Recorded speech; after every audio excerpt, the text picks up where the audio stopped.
We're going to talk about things that nobody else will. Success leaves clues. And if you're going to make the same mistakes you made when you were a teenager, then you if you want to get good at something, you've got to sharpen your sword. We're going to smash this.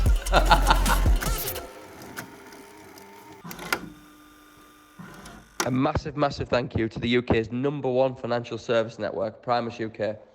We are absolutely blown away with all your support and for sponsoring this episode of the Little Bricks Podcast. Okay, welcome to this episode of the Little Bricks Podcast. A bit of a starstruck moment for myself. We've got somebody I've looked on and admired for such a long time now. He's an author, he's a speaker, he's a multi-successful entrepreneur in America. He's a wonderful human being. He's got a wonderful podcast called The Playbook. It's Mr. David Meltzer. Hi, David. Hey, Lee. It's so great to see you. Thank you for having me. And I'm awestruck when people are starstruck. It just shows that humility is the key to be a celebrity in your eyes by being a celebrant in my eyes, to live in humility. All the things I wish for when I was young and an arrogant mind has come to me with your beautiful words and compliments. So thank you so much for acknowledging humility works. Yeah, listen, the gratitude's all mine. I'm totally blown away. And I think it's a wonderful place to start because I'm a salesman, and like a lot of people across the world, we look at YouTube and I want to look for some inspiration. But your story was one that was just so different because how radically candid you are and your brutal self-depreciating honesty about your journey and what happened. And the humility that you show was something I'd never seen before, because sales can be quite bullshit and ego. So you just stood out to me and I was like, you made me check myself. What about some people may not know your journey in Teesside in England. So a little bit about your journey, please, David, and then why you're so humble and so honest. Yeah. Well, I was blessed, probably like you, to be born what I call with an inheritance, a genetic and energetic inheritance. A lot of great qualities. I was a great salesperson, but inclusive within that sales ability, the ability to articulate a value to exceed what I'm asking for, was also some negative characteristics, obsessions, and addictions that are also aligned a lot of times with being a good salesperson, to oversell or back-end sell, to lie, manipulate, or cheat, to be focused and attached our emotions to an outcome. And through this, I always say there's two types of people, Lee. There's ignorant people, and then there's ignorant people. But there's ignorant, arrogant people, like when I was young, that thought I knew everything. And then as I grew older and made tons of mistakes, understanding and learning from the results in my life, I went through a transformation to live in ignorant humility. And so instead of lying, overselling, cheating, manipulating in order to get what I want, I instituted self worth and wealth and health all within myself. I went through a long journey. I was a millionaire 9 months out of law school from being a salesperson. I was a multimillionaire running Samsung's phone division by 30. I ran the most notable sports agency in my mid-30s with Lee Steinberg, the guy that made the movie Jerry Maguire about my firm. My business partners include Marshall Faulk, Hall of Fame running back, Warren Moon, Hall of Fame quarterback. The list goes on and on and on. So not only was I a multimillionaire, but I had access to things that even billionaires couldn't afford to do. Behind the scenes access and cabins at the Masters and behind the stage at Little John concerts and Grammy Awards and all types of things. Well, thanks to my father, my best friend Rob, and my wife, all different times in my life reminding me who I was, right? Who I was, humble. Yeah. And, I get choked up because I grew up with nothing, right? I grew up 6 kids, a single mom. And when my wife asked me, as a multimillionaire with 3 daughters under 8, to take stock in who I was, to tell me that she wasn't happy, even though I'd given her the world beyond what both of us could imagine. When she said to me, what would your mom think? I decided the truth. That's what my mom was, to live in my truth. And I get very emotional because it's not easy to live in your truth and realize I'm ignorant and humble. I have many lessons. And I see, You know, I'm on a mission to empower over 1 billion people to be happy because I see people interfering with what they are. See, that's what I was doing. I thought I had to go get healthy, go get wealthy, go get worthy, go get happiness. By making money, this was going to make it, all of those come true. And all I found out was I already was happy, healthy, wealthy, and worthy. I just had to figure out what I was doing to interfere with it. And when I shifted that paradigm, living with gratitude in my heart every day, finding the light, the love, and the lessons, living with forgiveness, knowing that I'm human, humble, I'm going to make mistakes. Mistakes to me are results. It's what I do with the results that makes the difference. And then accountability. No longer would I live blaming everybody else, living in shame, self-loathing, hating myself, doubting myself, and justifying why and how and who. No longer would I just be a motivator to get up, get back up, get started, get back started, but I would live in spirit, allowing life to come through me, appreciating everything I have by adding value to it, acknowledging everything I have by giving it all away, and then the most humble of all, asking for help, asking for more to fill the bigger void that I created through appreciation and acknowledgement. And when you can do that, I lost over $100 million. I went bankrupt. I went from having 33 homes, cars, planes, anything I wanted, to a rented house with rented furniture and one car, 3 daughters under 10 years old, and a son on the way. And yet, through this acknowledgement, through this practice, I've been able to regain everything by clearing the interference. I didn't have to go get anything. And I'm trying to teach people the values that I suggested, the daily practices that I have. I give all my books away for free. Just email me, david@dmeltzer.com. I'll send it to London. Doesn't matter, ebook, audiobook, just reach out, david@dmeltzer.com. I'm here to inspire people like you, Lee, to inspire others simply to be happy. Yeah, amazing. Thank you so much for being so open. And I hope people can see the raw honesty that you just portray constantly. It's so inspirational, and the vulnerability is, I find it so brave. Thank you. Thank you. So as a leader of sales, I feel like there's a couple of things I've listened to you saying. It's your consistent, persistent pursuit, which is so important. And one that really struck me to the core was be more interested than interesting. Can we touch on them a bit, please, Dave? Because to me, I was like, this guy's just speaking to me somewhere here. I tell you, when people tell me that resonates with them, you're on the right track, man. Thanks. Because that was the best advice that I got when I was 18 years old. I actually was pre-med, thought I'd be a doctor. I didn't even know doctors had to go in hospitals, and I hated hospitals. When you understand at its core where it hit you to be more interested, what that means is we want to make sure that we are praying for at least 10 people that we can help, that we're praying for at least 10 people that can help us, that we're always seeking what we want. We're not just sitting back and allowing things to happen. We are seeking them and then allowing the better to happen. And what is required in order to be more interested than interesting, believe it or not, is not only curiosity and creativity, not only inspiration and motivation, but faith, hope, faith that there's something bigger than us that cares about us as much as we care about our children or our parents care about us.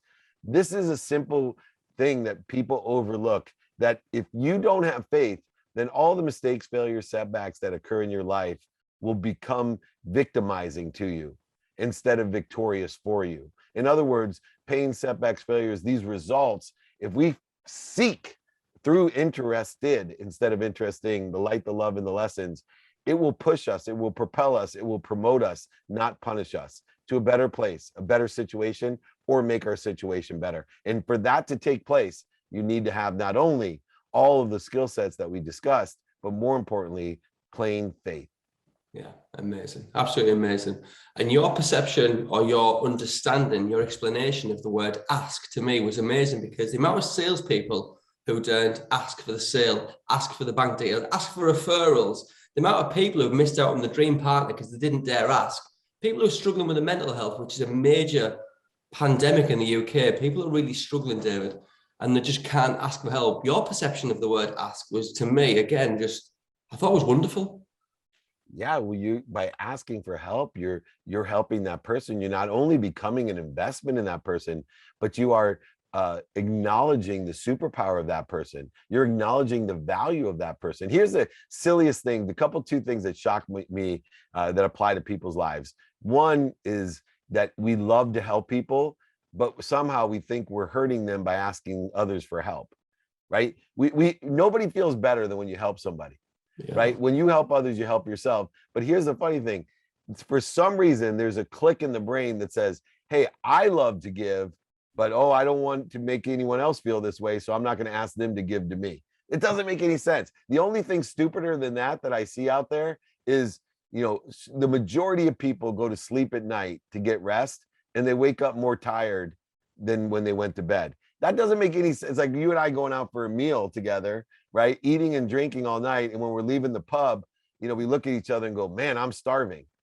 You would stop going to the restaurant if you left starving every time. You got to figure out how to eat right, or you've got to figure out how to sleep right. So those are the two most asinine things that I see from people is they love to give, but they're afraid to ask someone to give to them. And they love, they want rest, but they don't know how to get it. A third of your life, you need to recover to access information. So those are two key nuggets for everyone out there. I know mental health is a huge issue here in the States as well. We need to recover. We need to sleep right. We need unwinding routines. You need to eat, drink, breathe, and sleep right. The 4 necessities in order to be happy. And it will help you make a lot of money and help other people as well. But between asking and sleeping, if you take those 2 things away from here, you're going to be exponentially farther ahead than you were when you started listening to this podcast.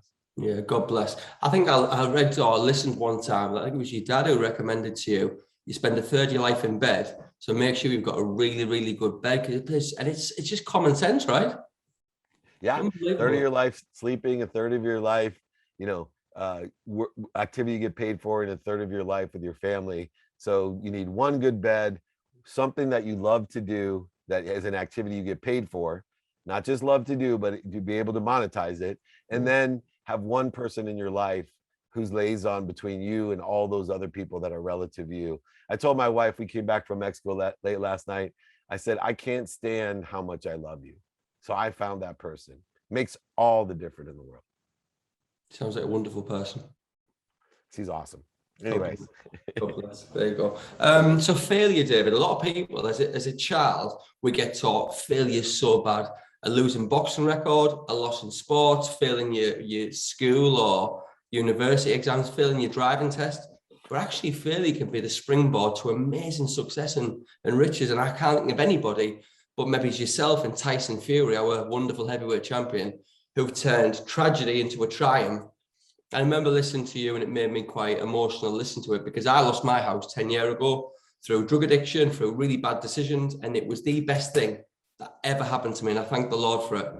But how you walk back into your mother's house and have to explain to her, because you seem like you're such a doting son about your failure, how you've took that and rebuilt yourself, to me, is just so inspirational. How important is failure in life? Failure is not the important thing. What is important is the results and how and what we do to deal with the results. See, all you had was a result of the drug addiction, the drug abuse, of making bad choices. These were results. See, what I want people to focus in on, you always get results. In fact, sometimes the result is nothing. And it's what we do with the results. And see, you, Tyson Fury, myself, what we did is we looked at the results that we were getting and said, I don't want these results. I better learn something from these results in order to promote me, not to punish me anymore, not to separate me. This is an opportunity. I'm seeing a pattern of results, right? My business is going down. My relationships are failing. I'm hungover. I don't feel good. I need to numb myself through drugs and alcohol. Whatever the results are, these aren't the results I want. That's why the 5 daily practices are so important. If you take inventory every day, this is what I want personally, experientially, giving and receiving. This is who can help me and who I can help. This is how I best can get it done with the lenses of productivity, accessibility, and gratitude. Knowing activity I get paid for, activity I don't, activity I planned, activity I don't have planned, am I sleep? And then I can prioritize my life correctly. See, the problem with most people that are lazy, procrastinators, or self-loathing and self-damaging, self-destructive, spiraling, is they don't know how to prioritize. So what they're simply doing is taking a victim mentality, allowing things to happen to them or even for them, not through them. See, if you allow things to happen through you, not to you or for you, then you can live and apply your why. You're not in search of it. You're applying what is already inside of you and through you, right? And we apply our why to the results that we want and what we don't want. We are promoted. We are victorious. We make more money. We live in abundance between limitlessness and infinity. We live in faith, through faith. We inspire others. We are celebrants and elevators of others. And guess what? It all comes and creates more and more. And we are now getting the compound effect, the interest of what we want, not what we don't want. Yeah, amazing. Absolutely amazing. Could we get 3 tips for, salespeople who just start out on their journey, please, David? Yeah. So here's some basic tips for sales. I'm going straight pragmatic. Cool. Number one, 80% of your stimulating interest calls, the stimulated interest, will not be answered. Emails, phone calls, text messages, people won't answer you.